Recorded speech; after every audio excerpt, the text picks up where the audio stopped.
ಆತ್ಮೀಯ ಸ್ನೇಹಿತರೆ ನಮಸ್ಕಾರ.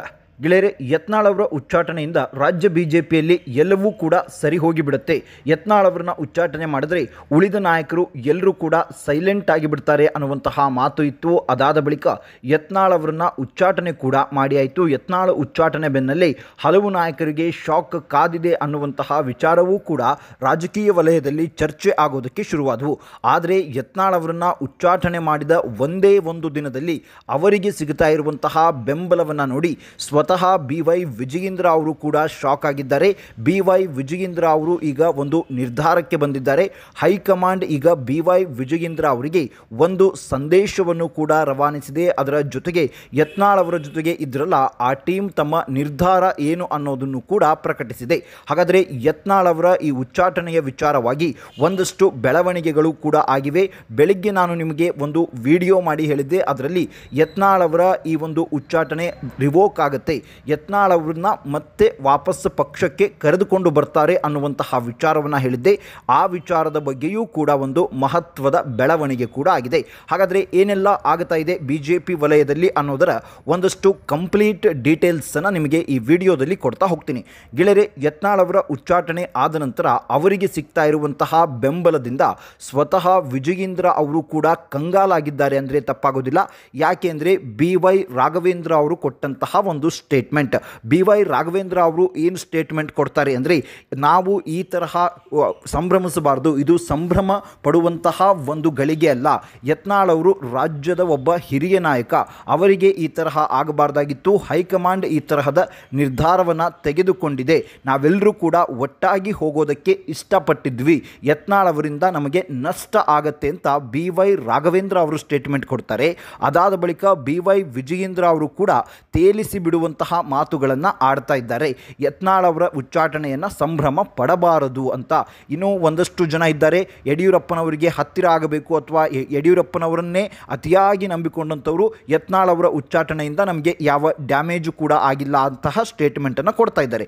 ಆದರೆ ಗೆಳೆಯರೆ, BJPಯ ಟಾಪ್ ಲೀಡರ್ಸ್, ಹಿರಿಯ ನಾಯಕರು ಯಾರಿದ್ದಾರಲ್ಲ ಎಲ್ಲರೂ ಕೂಡ ಯತ್ನಾಳ್ ಅವರನ್ನೇ ಬೆಂಬಲಿಸ್ತಾ ಇದ್ದಾರೆ. ಈಗ ಅದರಲ್ಲೂ ಶ್ರೀರಾಮುಲು ಅವರು ಕೂಡ ಯತ್ನಾಳ್ ಅವರನ್ನು ಬೆಂಬಲಿಸಿದ್ದಾರೆ. ಗೆಳೆಯರೆ, ಆರ್ ಅಶೋಕ್ ಅವರು ಕೂಡ ಒಂದು ಸ್ಟೇಟ್ಮೆಂಟನ್ನು ಕೊಡ್ತಾರೆ. ಆರ್ ಅಶೋಕ್ ಏನು ಹೇಳ್ತಾರೆ ಅಂದರೆ, ಯತ್ನಾಳ್ ಅವರನ್ನು ಉಚ್ಚಾಟನೆ ಮಾಡಿದ್ದು ನಮಗೆ ಅಸಮಾಧಾನ ತಂದಿದೆ.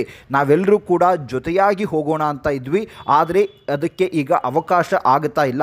ಯತ್ನಾಳ್ ಅವರ ಉಚ್ಚಾಟನೆ ಆಗಬಾರ್ದಾಗಿತ್ತು ಅನ್ನುವಂತಹ ಮಾತನ್ನು ಆಡ್ತಾರೆ. ಅದೇ ರೀತಿಯಾಗಿ ಪ್ರಹ್ಲಾದ್ ಜೋಶಿ ಅವರು ಕೂಡ ಇದೇ ತರಹ ಸ್ಟೇಟ್ಮೆಂಟನ್ನು ಕೊಡ್ತಾರೆ. ಅದಾದ ಬಳಿಕ ಬಸವರಾಜ ಬೊಮ್ಮಾಯಿ ಅವರು ನಿನ್ನೆ ಸಂಜೆಗೆ ಹೇಳಿಬಿಟ್ಟಿದ್ದಾರೆ, ಇಲ್ಲ ನಾನು ಹೈಕಮಾಂಡ್ ನಾಯಕರ ಜೊತೆ ಈ ಒಂದು ಉಚ್ಚಾಟನೆಯನ್ನು ಮತ್ತೊಮ್ಮೆ ಪುನರ್ ಪರಿಶೀಲನೆ ಮಾಡುವ ಹಾಗೆ ನಾನು ಹೇಳ್ತೀನಿ ಅನ್ನುವಂತಹ ಮಾತನ್ನು ಕೂಡ ಆಡಿದ್ದಾರೆ.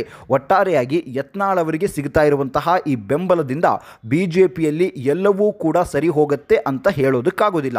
ಇನ್ನು ಗೆಳೆಯರೆ, ಯತ್ನಾಳ್ ಅವರ ಟೀಮ್ ಇತ್ತಲ್ಲ, ಅವರ ನಿರ್ಧಾರ ಏನಾಗಿರುತ್ತೆ ಅನ್ನೋದು ಬಹಳ ಕುತೂಹಲ ಇತ್ತು. ಯಾಕೆ ಅಂದರೆ ಆ ಒಂದು ಟೀಮ್ನ ನಾಯಕರಾಗಿರುವಂತಹ ಕುಮಾರ್ ಬಂಗಾರಪ್ಪ ಒಂದು ಮಾತನ್ನು ಹೇಳಿದರು. ಏನು ಅಂದರೆ, ಹೋದರೆ ನಾವೆಲ್ಲರೂ ಕೂಡ ಒಟ್ಟಿಗೆ ಹೋಗ್ತೀವಿ, ಬಂದರೆ ನಾವೆಲ್ಲರೂ ಕೂಡ ಒಟ್ಟಿಗೆ ಬರ್ತೀವಿ, ಇದ್ದರೆ ನಾವೆಲ್ಲರೂ ಒಟ್ಟಿಗೆ ಇರ್ತೀವಿ ಅನ್ನುವಂತಹ ಮಾತನ್ನು ಆಡಿದರು. ಸೊ ಅವರ ನಿರ್ಧಾರ ಏನಾಗುತ್ತೆ ಅನ್ನೋದು ಬಹಳ ಅಂದರೆ ಬಹಳ ಕುತೂಹಲ ಮೂಡಿಸಿತ್ತು. ಈಗ ಆ ಟೀಮ್ನಿಂದ ನಿರ್ಧಾರವೂ ಕೂಡ ಹೊರಬಂದಿದೆ. ರಮೇಶ್ ಜಾರಕಿಹೊಳಿ ಅವರು ಈ ಬಗ್ಗೆ ತಮ್ಮ ನಿರ್ಧಾರ ಅಂದರೆ ತಮ್ಮ ತಂಡದ ನಿರ್ಧಾರ ಏನು ಅನ್ನೋದನ್ನು ಪ್ರಕಟಿಸಿದ್ದಾರೆ. ರಮೇಶ್ ಜಾರಕಿಹೊಳಿ ಅವರು ಹೇಳಿದ್ದಾರೆ, ನಾವ್ಯಾರೂ ಕೂಡ ಪಕ್ಷ ಬಿಟ್ಟು ಹೋಗೋದಿಲ್ಲ ಅನ್ನುವಂತಹ ಮಾತನ್ನು ಆಡಿದ್ದಾರೆ. ನಾವ್ಯಾರೂ ಪಕ್ಷ ಬಿಟ್ಟು ಹೋಗೋದಿಲ್ಲ, ನಾವು BJPಯಲ್ಲಿಯೇ ಇರ್ತೀವಿ. ಯತ್ನಾಳ್ ಅವರ ಜೊತೆ ನಾವು ಒಂದು ಸಭೆಯನ್ನು ಮಾಡ್ತೀವಿ, ಒಂದು ಮಾತುಕತೆಯನ್ನು ಮಾಡಿ ಯತ್ನಾಳ್ ಅವರಿಂದ ಕ್ಷಮಾಪಣಾ ಪತ್ರವನ್ನು ನಾವು ಹೈಕಮಾಂಡ್ಗೆ ಬರೆಸಿ ಅವರ ಈ ಒಂದು ಉಚ್ಚಾಟನೆಯನ್ನು ರಿವೋಕ್ ಮಾಡ್ಕೊಳ್ಳೋದಕ್ಕೆ ನಾವು ಹೈಕಮಾಂಡ್ ನಾಯಕರಿಗೆ ಮನವಿಯನ್ನು ಮಾಡ್ತೀವಿ. ಈಗಾಗಲೇ ನಾನು ಹೈಕಮಾಂಡ್ನ ಟಾಪ್ ನಾಯಕರೊಬ್ಬರ ಜೊತೆ ಫೋನ್ನಲ್ಲಿ ಮಾತನಾಡಿದ್ದೀನಿ. ಆದಷ್ಟು ಬೇಗ ಯತ್ನಾಳ್ ಅವರ ಈ ಒಂದು ಉಚ್ಚಾಟನೆ ಏನಿದೆಯಲ್ಲ ಅದು ರಿವೋಕ್ ಆಗತ್ತೆ ಅಂತ ಹೇಳ್ತಾ ಇದ್ದಾರೆ. ಗೆಳೆಯರೆ, ರಿವೋಕ್ ಆಗೋದು ಅಷ್ಟು ಸುಲಭದ ಮಾತಾ ಅಂತ ಕೇಳಿದರೆ ಗೆಳೆಯರೆ ಇದು ಸದ್ಯಕ್ಕೆ ಸಾಧ್ಯವಿಲ್ಲ. ಯಾಕೆಂದರೆ ಇದೇನು ಮಂಗನಾಟನ ಒಂದು ಸರಿ ಉಚ್ಚಾಟನೆ ಮಾಡೋದು ಮತ್ತೊಂದು ಸರಿ ಮತ್ತೆ ಅವರನ್ನ ಪಕ್ಷಕ್ಕೆ ಕರೆದುಕೊಳ್ಳೋದು ಇದು ಸದ್ಯಕ್ಕೆ ಆಗುವಂತಹ ಮಾತಲ್ಲ. ಆದರೆ ಇದೊಂದು ಸಮಯಾವಕಾಶವಂತೂ ತೆಗೆದುಕೊಳ್ಳುತ್ತೆ. ಯಾವಾಗ ಎಷ್ಟು ದಿನ ಯಾವಾಗ ಯತ್ನಾಳ್ ಅವರು ಮತ್ತೆ ಪಕ್ಷಕ್ಕೆ ಬರ್ತಾರೆ ಅದಕ್ಕೆ ಕಾಲವೇ ಉತ್ತರಿಸಬೇಕು. ಆದರೆ ಯತ್ನಾಳ್ ಅವರು ಬಹಳ ದಿನ ಅಂತೂ BJPಯಿಂದ ದೂರ ಇರೋದಿಲ್ಲ ಅನ್ನೋದಂತೂ ಈ ಎಲ್ಲರ ಮಾತುಗಳನ್ನು ಕೇಳ್ತಾ ಇದ್ದರೆ ಅದು ಸತ್ಯ ಅಂತ ಅನಿಸುತ್ತೆ. ಯಾಕೆಂದರೆ ಗೆಳೆಯರೆ ಯಾರೂ ಕೂಡ ಯತ್ನಾಳ್ ಅವರ ವಿರುದ್ಧವಾಗಿ ಮಾತನಾಡ್ತಾ ಇಲ್ಲ, ಯತ್ನಾಳ್ ಅವರನ್ನ ಅವರ ಪರವಾಗಿಯೇ ಮಾತನಾಡ್ತಾ ಇದ್ದಾರೆ. ಗೆಳೆಯರೆ ಶ್ರೀರಾಮುಲು ಅವರು ಕೂಡ ಮಾತನಾಡ್ತಾ ಯತ್ನಾಳ್ ಅವರಿಗೆ ಸಪೋರ್ಟ್ ಮಾಡ್ತಾರೆ. ಯತ್ನಾಳ್ ಅವರು ಹಿಂದುತ್ವದ ನಾಯಕ, ಯತ್ನಾಳ್ ಅವರು ಪಂಚಮಸಾಲಿ ಸಮುದಾಯದ ಪ್ರಭಾವಿ ನಾಯಕ. ಯತ್ನಾಳ್ ಅವರ ಈ ಉಚ್ಚಾಟನೆಯಿಂದ BJPಗೆ ನಷ್ಟ ಆಗುತ್ತೆ. ಈ ಹಿಂದೆ ಪಂಚಮಸಾಲಿ ಸಮುದಾಯ ವೀರೇಂದ್ರ ಪಾಟೀಲ್ ಅವರ ಜೊತೆಗೆ ನಿಂತ್ಕೊಂಡಿತ್ತು, ಆದರೆ ಈಗ ಯತ್ನಾಳ್ ಅವರ ಜೊತೆಗೆ ನಿಂತ್ಕೊಂಡಿದೆ. ವೀರೇಂದ್ರ ಪಾಟೀಲ್ ಅವರಿಗೆ ಕಾಂಗ್ರೆಸ್ ಮಾಡಿರುವಂತಹ ಅನ್ಯಾಯದಿಂದ ಆ ಸಮುದಾಯ BJPಗೆ ಈಗ ಶಿಫ್ಟ್ ಆಗಿದೆ. ಈಗ ಏನಾದರೂ ಪಂಚಮಸಾಲಿ ಸಮುದಾಯದ ಪ್ರಭಾವಿ ನಾಯಕ ಯತ್ನಾಳ್ ಅವರನ್ನ ಉಚ್ಚಾಟನೆ ಮಾಡಿದ್ರೆ, ಈಗ ಉಚ್ಚಾಟನೆ ಆಗಿದೆ, ಇದನ್ನು ಇದೇ ರೀತಿಯಾಗಿ ಕಂಟಿನ್ಯೂ ಮಾಡಿದ್ರೆ ಪಕ್ಷಕ್ಕೆ ಬಹಳ ದೊಡ್ಡ ನಷ್ಟ ಆಗುತ್ತೆ ಅಂತ ಶ್ರೀರಾಮುಲು ಅವರು ಕೂಡ ಹೇಳ್ತಾ ಇದ್ದಾರೆ. ಒಟ್ಟಾರೆಯಾಗಿ ನೋಡೋದಾದರೆ ಗೆಳೆಯರೆ ಈಗ ಯತ್ನಾಳ್ ಅವರ ಈ ಒಂದು ಉಚ್ಚಾಟನೆ ಇದೆಯಲ್ಲ ಆದಷ್ಟು ಬೇಗ ರಿವೋಕ್ ಆಗುತ್ತೆ. ಇನ್ನು ಯತ್ನಾಳ್ ಅವರು ಹೊಸ ಪಕ್ಷ ಕಟ್ತಾರೆ, ಅದನ್ನು ಮಾಡ್ತಾರೆ ಇದನ್ನು ಮಾಡ್ತಾರೆ ಅನ್ನುವಂತಹ ಒಂದಷ್ಟು ಮಾತುಗಳು ಅವೆಲ್ಲವೂ ಕೂಡ ಕೇಳಿ ಬರ್ತಾ ಇದ್ವು. ಆದರೆ ಅದು ಈಗ ವಾಸ್ತವಕ್ಕೆ ದೂರವಾದಂತಹ ವಿಚಾರ. ಯಾಕೆಂದರೆ ಗೆಳೆಯರೆ ಯತ್ನಾಳ್ ಅವರು ಒಬ್ಬರೇ ನಿಂತುಕೊಂಡು ಪಕ್ಷವನ್ನು ಕಟ್ಟೋದಕ್ಕೆ ಸಾಧ್ಯವೇ ಇಲ್ಲ.